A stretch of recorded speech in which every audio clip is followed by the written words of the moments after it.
Babalik ba ang kahapon?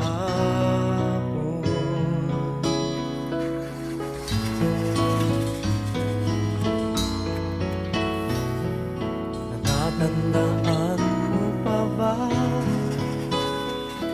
nang tayong dalawa'y unang magkita? Panahon ng kamusmusan, sa piling ng mga bulaklak at halaman, doon tayo nagsimula. Mga